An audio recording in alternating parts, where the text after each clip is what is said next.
تبارك الذي بيده الملك وهو على كل شيء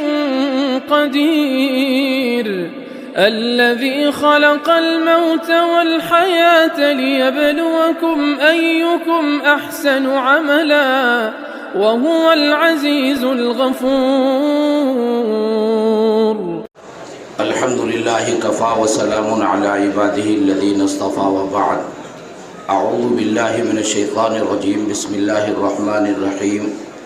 ومن يطع الله والرسول فأولئك مع الذين أنعم الله عليهم من النبيين والصديقين والشهداء والصالحين وحسن أولئك رفيقا. حضرات طلبہ عزیز، اساتذہ عظام، اللہ رب العزت کی عادت ہے کہ اللہ رب العزت نے جو قوانین اس دنیا کے اندر بھیجنے ہیں ان کا ذریعہ اور ان کا وسیلہ انبیاء کرام علیہم السلام کو بنایا ہے. رشد و ہدایت ہو، علم و ہنر ہو، جو بھی کچھ اللہ رب العزت نے خیر کی چیزیں اس دنیا کے اندر بھیجی، اولین درجے میں واسطہ اپنے بندوں کے اور اپنے درمیان انبیاء علیہم السلام کو بنایا ہے. اور ان تمام میں جو واسطے آئے، سب سے اہم، سب سے برتر، سب سے مقدس جناب محمد الرسول اللہ صلی اللہ تعالی علیہ وسلم ہیں. اور اللہ رب العزت کا کرم اور اس کا فضل ہے کہ آپ ہم رسول اکرم صلی اللہ علیہ وسلم کے امتی ہیں. جناب محمد الرسول اللہ صلی اللہ تعالی علیہ وسلم ہی اصل منبع خیر ہیں. ہر خیر رسول اکرم صلی اللہ علیہ وسلم کے توسط سے اس دنیا میں ہمیں آج میسر آ رہی ہے. جناب رسول اکرم صلی اللہ علیہ وسلم نے اس کی ترجمانی کرتے ہوئے ایک جگہ ارشاد فرمایا کہ اوتیت علم الاولین والآخرین، کہ سارا علم جو دنیا میں اللہ رب العزت کو بھیجنا ہے وہ تمام کا تمام اکٹھا کر کے تنہا مجھے دے دیا گیا ہے. اور پھر رسول اکرم صلی اللہ علیہ وسلم سے مستعار کچھ آپ علیہ السلام سے پہلوں میں تقسیم کر دیا گیا اور کچھ رسول اکرم صلی اللہ علیہ وسلم کے بعد ہم تک پہنچتے پہنچتے صبح قیامت تک تقسیم ہوتا چلا جائے گا. تو اصل منبع خیر جناب محمد الرسول اللہ صلی اللہ علیہ وسلم ہے. وہ کسی نے بہت خوب کہا ہے کہ تمام چیزوں کو اگر اکٹھا کر کے کسی چیز کے اندر کسی جگہ پر مجتمع دیکھا جا سکتا ہے تو وہ ذات ہے رسول اکرم صلی اللہ تعالی علیہ وسلم کی. آپ علیہ السلام دنیاوی اعتبار سے،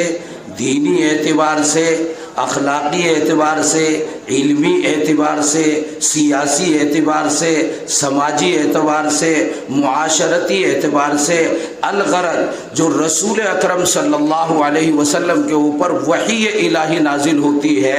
اس کا تو کوئی متبادل دنیا میں ہوا ہی نہیں کرتا. لیکن رسول اکرم صلی اللہ علیہ وسلم کی شریعت میں جو فراست اللہ رب العزت نے رکھی وہ بھی عجیب و غریب انداز کی تھی. الغرض رسول اکرم صلی اللہ علیہ وسلم نے اس دنیا سے پردہ فرمانے سے پہلے جانے سے پہلے اپنے بعد ایسی شخصیات سازی فرمائی ہے اور ایسی اہم ترین اور مقدس شخصیتیں چھوڑی ہیں کہ جن کا نام لیتے ہوئے ذرا آج رعب پڑتا ہے. صحابہ رضی اللہ تعالی علیہم اجمعین. اور یہ وہ ہیں کہ جن کے بارے میں قرآن کریم نے کہا کہ مع النبیین من النبیین والصدیقین والشہداء والصالحین وحسن اولئک رفیقا. اللہ رب العزت کے انعامات اولا نبیوں کے اوپر ہیں اور ثانوی درجے میں صدیقین میں ہیں. صدیقین میں امام رازی علیہ الرحمہ لکھتے ہیں کہ صدیق نام اصل اس کا ہے جو من عن بغیر کسی شک کے، بغیر کسی شبے کے، بغیر کسی خلجان کے رسول اکرم صلی اللہ علیہ وسلم کی ہر بات کی تصدیق کرتا ہے، اور تمام صحابہ رضی اللہ تعالی عنہم اجمعین بغیر کسی خلجان اور شک و شبے کے رسول اکرم صلی اللہ علیہ وسلم کی تصدیق کرتے تھے۔ اسی وجہ سے ان کو یہ اونچے مقامات میسر آئے، لیکن ان میں تمام میں فرد کامل حضرت سیدنا ابو بکر صدیق رضی اللہ تعالی عنہ تھے کہ پہلے نمبر پر ایمان لانے والوں میں ہیں، اور تصدیق کرنے والوں میں تصدیق تو سیدنا امام ابو حنیفہ علیہ الرحمہ کا قول آپ نے ایمان کی تعریف میں پڑھا ہے کہ تصدیق تو قلب کا کام ہے، اور وہ اس میں کمی اور زیادتی ہوتی نہیں ہے، لیکن اس کی روشنی اور اس کی اہمیت اور اس کے اندر کمی اور زیادتی بہرحال مسلم ہے۔ حضرت سیدنا ابو بکر صدیق رضی اللہ تعالی عنہ میں یہ بات بدرد عتم اس درجے پائی جاتی تھی کہ دوسرے صحابہ رضی اللہ تعالی عنہم اجمعین میں بھی نہیں پائی جاتی تھی۔ حضرت سیدنا عمر فاروق رضی اللہ تعالی عنہ جیسا جلیل القدر صحابی کہتے ہیں کہ صلح حدیبیہ کے موقع پر جو میرے اشکالات تھے اور میں نے وہ اشکالات رسول اکرم صلی اللہ علیہ وسلم کے سامنے بڑی جرأت کے ساتھ پیش کیے، میں جب وہاں سے ناکام ہو گیا رسول اکرم صلی اللہ علیہ وسلم نے مجھے سمجھانے کے لیے کچھ باتیں عرض کر دی تو چپ ہونا میری مجبوری ہو گئی، مگر میں چپ بیٹھا نہیں تھا، میں حضرت ابو بکر رضی اللہ تعالیٰ عنہ کے پاس گیا کہ شاید یہ میری بات سے متفق ہو جائیں، اور جب یہ میرے ساتھ چلیں گے تو رسول اکرم صلی اللہ علیہ وسلم کو منانے میں کامیابی حاصل ہو جائے گی۔ لیکن کہتے ہیں کہ جب میں ابو بکر رضی اللہ تعالیٰ عنہ کے پاس گیا من عن وہی باتیں ارشاد فرمائی جو باتیں رسول اکرم صلی اللہ علیہ وسلم نے میری تسلی کے لیے ارشاد فرمائی تھی۔ مجھے کہنا یہ ہے کہ صحابہ رضی اللہ تعالیٰ عنہم اجمعین کی ایک جماعت ہے، رسول اکرم صلی اللہ تعالیٰ علیہ وسلم ہے، آپ تو مستجمع ہیں، آپ کو اللہ رب العزت نے الگ الگ تمام اوصاف اکٹھے کر کے عطا فرمائے تھے، لیکن آپ کے بعد کوئی شخصیت دنیا میں ایسی نہیں تھی جو تمام کمالات کو یکجا اکٹھا کرتی ہو، تو کمالات تقسیم ہوتے چلے گئے، تقسیم ہوتے چلے گئے، تقسیم ہوتے چلے گئے۔ صحابہ رضی اللہ تعالیٰ عنہم اجمعین میں کسی میں کوئی رنگ غالب ہے، کسی میں کوئی رنگ غالب ہے، کسی میں کوئی رنگ غالب ہے، لیکن ہر رنگ رسول اکرم صلی اللہ علیہ وسلم کا ہے۔ صبغۃ اللہ ومن احسن من اللہ صبغہ۔ اس کے بعد جب اللہ رب العزت کی مشیت ہوئی اور ایمان دور دراز علاقوں تک پھیلنا شروع ہوا، اور پھیلتے پھیلتے اس ہندوستان میں ایمان آیا، مؤمنین آئے، مسلمین آئے، انہوں نے ایمان و ایمانیات کی ترجمانی اپنے انداز پر کی، ایسی ترجمانی کہ ایک وقت میں لاکھوں لاکھوں لوگ ان کے ہاتھوں پر مشرف اسلام ہوتے تھے۔ وہ کیا کہا کرتے ہیں، ہم تو تقریروں تک محدود ہو جاتے ہیں، وہ کہتے ہیں کہ دل جوش میں لا فریاد نہ کر، دل جوش میں لا فریاد نہ کر، تاثیر دکھا تقریر نہ کر۔ وہ تاثیر ایسی دکھاتے تھے، ایسی قوت اللہ رب العزت نے ان کو عطا فرمائی تھی، لیکن علمی اعتبار سے جو ہندوستان کی عجیب و غریب تاریخ ہے، یہاں آ کر علم تقسیم ہو گیا۔ فقہ اسلامی نے لکھنؤ کو، فرنگی محل کو اپنا مسکن بنایا، اور خیر آباد نے معقولات کو اپنا مسکن بنایا، اور دہلی نے علم حدیث نے دہلی کو اپنا مسکن بنایا۔ اس طرح یہ علوم اس ہندوستان کے اندر تقسیم ہوئے۔ اللہ رب العزت جزائے خیر دے، اللہ رب العزت ہم سب کی طرف سے دعا ہے کہ اللہ رب العزت مزید درجات بلند فرمائے۔ حجت اللہ فی الارض حضرت الامام الاکبر مولانا محمد قاسم صاحب نانوتوی نور اللہ مرقدہ وبرد مضجعہ، انہوں نے معقولات کو بھی خیر آباد سے لے لیا اور لکھنؤ اور فرنگی محل سے فقہ اسلامی کو بھی لے لیا اور دہلی سے علم حدیث کو بھی لے لیا، دینوں کو اکٹھا کر کے دیوبند کو ایک ایسی مرکزیت عطا کی کہ آپ آج ساری دنیا میں دارالعلوم دیوبند کا فیضان دیکھ رہے ہیں۔ یہ تمام علوم کو اکٹھا کیا اور ایسے اپنے اندر ان کو اکٹھا کر کے اس کا مظاہرہ ہر میدان میں اس انداز سے کیا۔ ادھر یلغار ہے انگریزوں کی، ان سے نبرد آزما ہے، ادھر ہندو پنڈتوں اور عیسائی پادریوں سے مقابلہ آرائی ہے، اور ادھر علم حدیث، علم فقہ اسلامی اور معقولات ان تمام کی ترجمانی ہے۔ اس تمام کے ہوتے ہوئے عجیب و غریب اللہ رب العزت نے مقام عطا فرمایا۔ حضرت سید الطائفہ حاجی امداد اللہ مہاجر مکی نور اللہ مرقدہ، آپ کے دامن سے حضرت نانوتوی نور اللہ مرقدہ اور حضرت گنگوئی نور اللہ مرقدہ دونوں اس انداز سے اکتساب فیض بلکہ اکتساب باطن کے لیے اس طرح وابستہ ہوئے حضرت حاجی صاحب نور اللہ مرقدہ لکھتے ہیں کہ میرے دامن میں کیا ہے، اپنے مریدوں کو مخاطب کرتے ہوئے کہتے ہیں میرے دامن میں کیا ہے، میں تو مروں گا، اللہ پوچھیں گے کہ کیا لے کر آیا ہے، کہہ دوں گا نانوتوی اور گنگوہی کو لے کر آیا ہوں۔ مجھے امید ہے کہ ان دونوں کو سامنے میں نے کر دیا تو میری بخشش کا یہ دونوں وسیلہ ہو جائیں گے۔ حضرت حجت اللہ فی الارض حضرت مولانا محمد قاسم صاحب نانوتوی نور اللہ مرقدہ نے دارالعلوم دیوبند میں عربی مدرسہ دیوبند کا ایک عربی مدرسہ قائم کیا۔ کون جانتا تھا کہ یہ شجر طوبہ اس انداز سے پھلے گا اور پھولے گا، لیکن ان کی صداقت، ان کی محنت، ان کا اخلاص، ان کی للہیت، ان کی فنائیت عجیب و غریب قسم سے رنگ لائی ہے۔ حضرت نانوتوی نور اللہ مرقدہ کی عمر بہت معمولی 50 کے اندر ہے، اور یہ کار آئے نمایاں انجام دیتے ہوئے وہ دنیا سے ایسے رخصت ہوئے کہ ان کی کتابوں کی تشریح آج تک حجت الاسلام اکیڈمی میں ہو رہی ہے اور ابھی تک ہم سے ان کا حق ادا نہیں ہو رہا۔ چھوٹے چھوٹے جملے ہیں، اتنے گہرے جملے کہ تشریح کرتے چلے جائیں، کتابچے بنتے ہیں، کتابچوں کی تشریح کرتے ہیں، کتابیں بنتی چلی جاتی ہیں، تشریح در تشریح۔ آج 150 سال سے زیادہ گزر گئے، آج تک جو ہے ہم ان کی تشریح کر رہے ہیں اور ابھی تک ہم سے حق ادا نہیں ہو پا رہا۔ اتنا گہرا علم اللہ رب العزت نے، اتنا اہم اخلاص اللہ رب العزت نے، اتنی فکر، اتنا عزم، اتنا حوصلہ اللہ رب العزت نے ان کو عطا فرمایا تھا۔ اس کے بعد حضرت فخر الاسلام حضرت مولانا احمد صاحب نور اللہ مرقدہ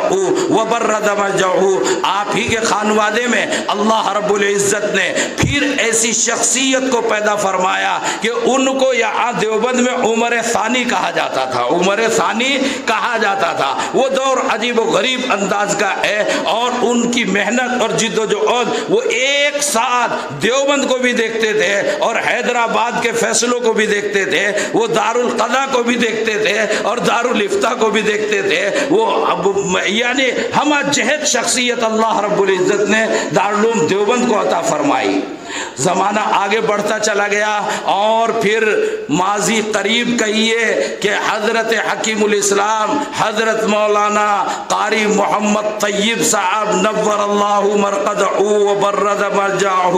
آپ کو اللہ رب العزت نے طویل زمانہ بھی ترجمانی کے لیے عطا فرمایا، اور حضرت حکیم الاسلام نور اللہ مرقدہ کو میں کل بھی کہیں عرض کر رہا تھا کہ آج بھی وہ کوشش ہے کہ اگر اگر ذرا گہری نگاہوں سے حضرت حکیم الاسلام علیہ الرحمہ کی ایک تقریر من و عن اچھی طرح کئی مرتبہ پڑھ لیتا ہوں تو 10 تقریریں تیار ہو جاتی ہیں. اتنا گہرا علم، اتنی نکتہ آفرینی حضرت حکیم الاسلام علیہ الرحمہ کو. ایک عجیب سا انداز ہے کہ جب جملے بولتے ہیں تو جیسے دل سے نکلتی ہے اور دل پہ اثر کرتی ہے، ایسی گفتگو ہے، ایسا انداز حضرت حکیم الاسلام علیہ الرحمہ کا ہے. حضرت حکیم الاسلام علیہ الرحمہ ایک ساتھ مدرس بھی تھے، خطیب بھی تھے، مدبر بھی تھے، منتظم بھی تھے، ہمہ جہت شخصیت. اور یہ جو دارالعلوم دیوبند کی ترجمانی حضرت حکیم الاسلام علیہ الرحمہ نے کی،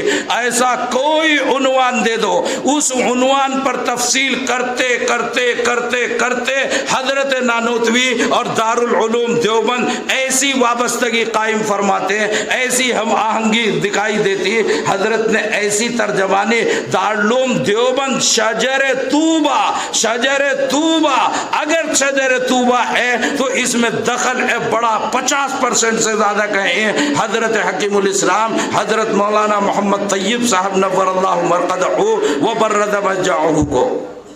اس سے آگے بڑھے عجیب و غریب صورتحال پیش آئی. اس سے آگے بڑھتے بڑھتے بڑھتے بڑھتے عجیب قضیے دیوبند نے دیکھے ہیں، عجیب داستانیں دیوبند نے چھوڑی ہیں. علی یعذ باللہ ثم علی یعذ باللہ، یا تقسیم در تقسیم ہوتے ہوئے. لیکن دارالعلوم دیوبند کی بعض آبادکاری کے لیے حضرت خطیب الاسلام حضرت مولانا محمد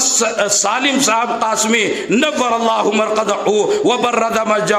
ہمارا ربع صدی کا دور ہے. ہم نے قریب سے حضرت کی شخصیت کو دیکھا ہے. حکیم الاسلام کو سنا، فخر الاسلام کو سنا، حجت الاسلام کو پڑھا اور سنا. لیکن حضرت خطیب الاسلام رئیس المتکلمین حضرت مولانا محمد سالم صاحب قاسمی نور اللہ مرقدہ وبرد مجاعہ، اور آپ کا دایاں ہاتھ الایمن فالایمن حضرت فخر المحدثین ابن انور علامہ انظر شاہ صاحب کشمیری نور اللہ مرقدہ وبرد مجاعہ، دونوں شخصیتوں کو قریب سے دیکھا ہے. جبال علم تھے اور اس سے آگے بڑھ کر جبال عزم تھے، جبال حوصلہ تھے.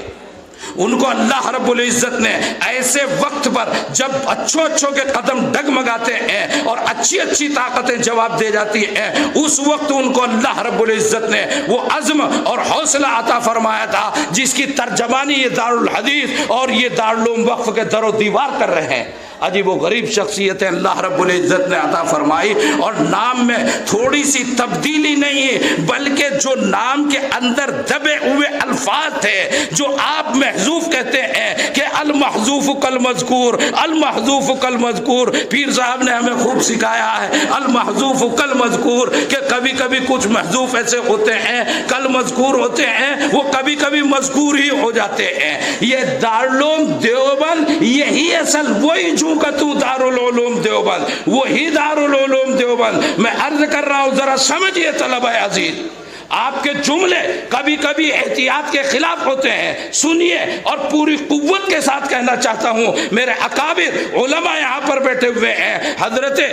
محترم صاحب دامت برکاتہم، حضرت شاہ صاحب دامت برکاتہم. جرأت نہیں کرنی چاہیے تھی، مگر مجھے جرأت کا حق دیجئے، کہنے دیجئے کہ دارالعلوم دیوبند جہاں آپ بیٹھے ہوئے ہیں یہ وہی دارالعلوم دیوبند ہے جس کی بنیاد رکھی تھی حجت الاسلام حضرت مولانا اور حضرت حجت الاسلام حضرت مولانا محمد قاسم صاحب نانوتوی نور اللہ مرقدہ نے، جس کی آبیاری کی تھی حضرت گنگوئی فقیہ النفس حضرت مولانا رشید احمد گنگوئی نور اللہ مرقدہ نے. معاملہ یہی تھا کہ یہ وقف علی اللہ ہے، بس اس لفظ کو جو محذوف تھا نکال کر باہر ہم نے رکھ دیا اور ہم نے کہا دارالعلوم وقف دیوبند، دارالعلوم وقف دیوبند. حضرت خطیب الاسلام حضرت فخر الاسلام حضرت خطیب الاسلام جب بولتا ہوں، حضرت مولانا محمد سالم صاحب قاسمی نور اللہ مرقدہ، حضرت فخر الاسلام جب بولتا ہوں تو حضرت علامہ انظر شاہ کشمیری نور اللہ مرقدہ وبرد مجاعہ. اللہ رب العزت نے ان کو بڑا عزم بڑا حوصلہ عطا فرمایا تھا. لیکن اللہ رب العزت کی عادت ہے، بڑے چلے جاتے ہیں اور حضرت خطیب الاسلام نور اللہ مرقدہ بہت مرتبہ ان کی زبانی سنا، کبرنی موت کبراکم، کبرنی موت کبراکم، کہ تمہارے بڑے چلے جاتے ہیں ہمیں بڑا بنا جاتے ہیں۔ یہ نسلم بعد نسل، اللہ رب العزت کی عادت ہے، یہ دنیا یوں ہی چلتے رہنا ہے۔ اللہ رب العزت نے حضرت خطیب الاسلام حضرت مولانا محمد سالم صاحب قاسمی نور اللہ مرقدہ کے بعد بڑے واقعتاً، نام تو عجیب و غریب ہے، میں نے پتہ نہیں کہ کتنے سال 20-30 سال پہلے لغت میں اٹھا کر دیکھا تھا کہ سفیان کا لفظ کس معنی میں ہوتا ہے، تو وہ کشتی کے ملاح کو کہتے ہیں، وہ کشتی کے ملاح کو کہتے ہیں، کشتی بان کو کہتے ہیں، جو کسی کشتی کو لے کر کنارے تک پہنچنے کی صلاحیت رکھتا ہو اس کو محمد سفیان کہتے ہیں۔ اللہ رب العزت نے ہمیں موجودہ محتمم کی شکل میں نمونہ اسلاف حضرت مولانا محمد سفیان صاحب قاسمی دامت برکاتہم العالیہ، اور اسی طرح ابن انور پھر ابن انور حضرت علامہ انظر شاہ کشمیری نور اللہ مرقدہ کی جانشینی میں ہمارے برادر محترم حضرت مولانا سید احمد خضر شاہ صاحب مسعودی دامت برکاتہم العالیہ، اسی انداز سے حضرت محتمم صاحب علیہ الرحمہ، حضرت شاہ صاحب علیہ الرحمہ کبھی تشریف فرما ہوا کرتے تھے، اب انہیں نہ دیکھا ان کی آنکھوں سے انہیں دیکھ رہے ہیں، اور اللہ کا کرم ہے کہ دارالعلوم وقف دیوبند ترقی در ترقی، ترقی در ترقی آپ دیکھ رہے ہیں۔ آپ تو گھر کے اندر کے افراد ہیں، طلبہ عزیز ہیں، آپ کو پتا ہے کہ یہاں کے شعبے جات کس طرح ترقی کرتے ہوئے چلے جا رہے ہیں، کیا ان کا معیار ہے، کیا ان کا انداز ہے، اور اللہ جزائے خیر دے ان نوجوان عالم دین محترم مولانا ڈاکٹر محمد شکیب صاحب قاسمی کو اللہ رب العزت جزائے خیر دے اور عزم و حوصلے عطا فرمائے، کہو نا آمین، اور عزم حوصلے اللہ رب العزت عطا فرمائے۔ انہوں نے 4 چاند لگا رکھے ہیں، ان کی محنت انہی کا حصہ ہے۔ میں تو کہا کرتا ہوں کہ بھائی ہم بھی تھک جاتے ہیں، لیکن اسٹیل باڈی اور اسٹیل کا عزم و حوصلہ اگر کسی کو ملا ہو تو مولانا محمد شکیب صاحب ہیں۔ دعائیں بڑوں کی ہے، سرپرستی بڑوں کی ہے، سربراہی بڑوں کی ہے، مگر عزم اور حوصلہ اور قوت عمل جو ہے محترم مولانا ڈاکٹر محمد شکیب قاسمی دامت برکاتہم العالیہ کی ہے۔ تقریر طویل نہ ہو جائے، حضرت محتمم صاحب تشریف فرما ہے، تمہید مختصر سی تمنا مختصر سی تھی مگر تمہید طولانی، کہیں دیر نہ ہو جائے۔ دوسری قسط جو ہے ختم بخاری کے لیے روک لیتا ہوں، انشاءاللہ ثم انشاءاللہ سما خراشی پھر ہوگی۔ عرض کرتا چلوں کہ یہ جلسہ انعامیہ ہے، وَمَن يُطِعِ اللَّهَ وَالرَّسُولَ فَأُولَٰئِكَ وَمَن يُطِعِ اللَّهَ وَالرَّسُولَ، اطاعت شرط ہے انعامات کے لیے، اطاعت شرط ہے انعامات کے لیے، اور اطاعت میدان علم میں بھی ہوگی اور میدان عمل میں بھی ہوگی، میدان علم میں بھی ہوگی، میدان عمل میں بھی ہوگی۔ میں کہا کرتا ہوں دارالعلوم دیوبند کا امتیاز شریعت و طریقت کو جمع کر دینا ہے۔ ایک طرف شریعت کی ترجمانی ہے، ایک طرف طریقت۔ طلبہ عزیز، آپ کے اساتذہ یہ تشریف فرما ہے، آپ قریب سے دیکھتے ہیں، آپ کو اہمیتوں اور عظمتوں کا پتہ نہیں ہے۔ حضرت محتمم صاحب نے، حضرت شاہ صاحب نے ایسی شخصیتوں کو لا کر جمع کیا ہے کہ انشاءاللہ کہتا ہوں جس کے دامن سے وابستہ ہو جاؤ گے کامیاب ہو جاؤ گے۔ حضرت شاہ صاحب سے میں نے کانوں سے سنا ہے، عشاء کے بعد مجلس میں بیٹھے ہوئے ہیں کہ بھئی دارالعلوم وقف ہے، انتخاب اللہ ایسا کراتے ہیں، ایسا کراتے ہیں، ہمارے سامنے تو یہ بچے دکھائی دیتے ہیں، مگر اللہ نے ایسا انتخاب کرایا اپنے علوم میں، اپنے فنون میں اتنے مضبوط و مستحکم اور اتنے پاک باز ہیں کہ طلبہ جس سے وابستہ ہو جائے اللہ کامیابی عطا فرمائیں گے۔ تو یہ شرط ہے کہ آپ کے اندر جو ہے علم کی گہرائی اور گہرائی بھی ہو، جس کا پیمانہ آج آپ کے سامنے آ رہا ہے انعامات کی شکل میں۔ جن کے پاس گہرائی اور گہرائی نہیں ہوگی وہ علم سے محروم رہیں گے اور ان سے انعامات سے محروم رہیں گے، اور جن کے پاس گہرائی اور گہرائی ہوگی ان کو آج انعامات سے نوازا جائے گا۔ اللہ رب العزت تم تمام کو منعم بنائے، منعم علیہم بنائے۔ اللہ رب العزت انعامات کا استحقاق، اور ایک میں ہمیشہ آپ کو تلقین کرتا ہوں کہ یہ ظاہری انعامات آپ کے باطن کے اوپر اثر انداز ہونے ضروری ہے۔ یہ باطن جو ہے اسی کو اللہ رب العزت دیکھتے ہیں، یہ ظاہر اسی باطن کے تزکیے کا ذریعہ اور وسیلہ ہے۔ اللہ رب العزت ہر طرح سے کامیابی عطا فرمائے۔ یہ جلسہ انعامیہ ہے، اس کی تاریخ بہت طویل ہے، بہت لمبے عرصے سے دارالعلوم دیوبند میں جلسہ انعامیہ کا انعقاد ہوتا چلا آیا ہے اور انشاءاللہ ہوتا رہے گا۔ آج بھی یہ کتابیں آپ کے سامنے ہیں اور جلسہ انعامیہ کا انعقاد ہے۔ اس جلسہ انعامیہ میں سب سے پہلے میں اپنے محترم اور مکرم جناب مولانا قاری محمد واصف صاحب دامت برکاتہم کو آواز دیتا ہوں کہ وہ تشریف لائیں اور تلاوت کلام الہی سے ہم سب کو محظوظ ہونے کا موقع فراہم فرمائیں۔ تبارك الذي بيده الملك وهو على كل شيء قدير الذي خلق الموت والحياة ليبلوكم أيكم أحسن عملا وهو العزيز الغفور